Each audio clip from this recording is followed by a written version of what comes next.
एक सवाल कादी साहब से पूछा गया, क्योंकि कादी साहब गए जनाब वो जो एक मकबरा बनाया हुआ है इंसानी हकूक का, इस हवाले से एक साफी है सतूर साहब, उन्होंने कहा जी कि मैंने इसको मकबरा करार दिया था, कब्रें करार दिया था इंसानी हकूक की।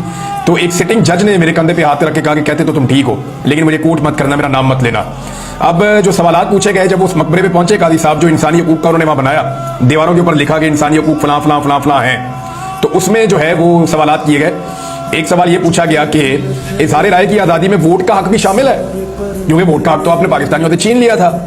दूसरा सवाल पूछा गया कि 6 जजेस का खत भी इसी कब्रिस्तान में पड़ा हुआ है, यानी जो 6 जजों ने आपको खत लिखा था इंसाफ के उसूल के लिए, जो उनके ऊपर दबाव डाला जा रहा था रियासती इदारों की जानिब से, तो उसके ऊपर आपने क्या किया, या वो भी यहीं पे दफन कर दिया आपने। एक और सवाल पूछा गया कि अंजुमन साजी में सियासी जमातों के हुकूक भी शामिल हैं, क्योंकि पाकिस्तान तहरीक इंसाफ से तो तमाम हुकूक कादी फायजी साहब ने छीन लिए थे। फिर एक और सवाल पूछा गया कादी साहब से कि दीवारों पर लिख दिया है इंसाफ का ये हक क्या मिल रहा है इस मुल्क में?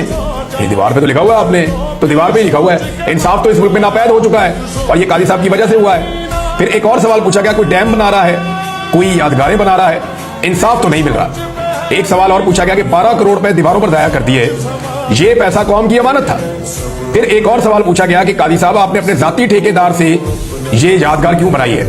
कहा जाता है कि कुछ लोग ये दावा कर रहे हैं सोशल मीडिया पे कि जो ये यादगार बनी है ये उसी ठेकेदार ने बनाई है जो कादी साहब का जाती ठेकेदार है, उनका घर भी बना रहा है। सोशल मीडिया पे बहुत सारे लोगों ने, सहाफियों ने ये सवाल उठाया है। एक और सवाल पूछा गया कि सियासी जमात से बल्ला छीनने पर आप मुतमईन हैं?